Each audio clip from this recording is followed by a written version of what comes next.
waxuma la sax lii arab yi waaye mën naa cee wax menn réew moo xam ne muy Filistin fa nga xam ne fa la masjidul aqsa nekk fa la nga xam ne fa la su yonent bi foofu la rañaane wu jëm ci boroomam foofee ay noona ko wër kapp aw ay néew joole dëkku fa noonu yooyu bëgg leen a génne foofu di leen buntu xasaal ci wet gu ne di rey di jàpp loo ko soob mu def ko ndax ëpp gëm leen ëpp doole loolu kon lu néew doole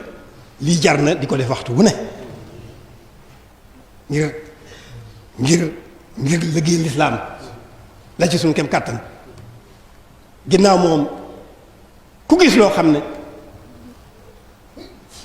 gënut boo ko mënee faj da nga koy faj fa saasa boo ko mënut a faj nga wax la la ci naqari lépp boo mënut a wax nga am naqaru xol wu wóor a wóoru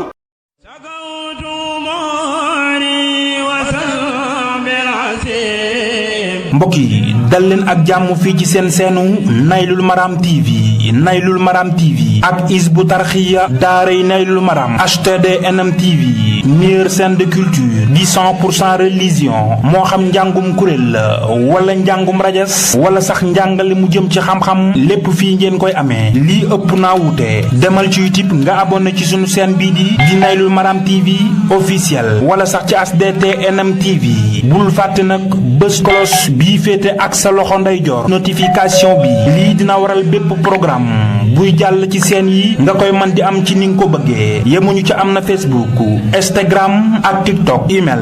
Naylul Maram TV @gmail.com ak seen chaîne bii di daaray Naylul Maram TV ak Hizbut Tarqiyyah daaray Naylul Maram HTDNM TV xam-xam buy gën di ball di law ba faw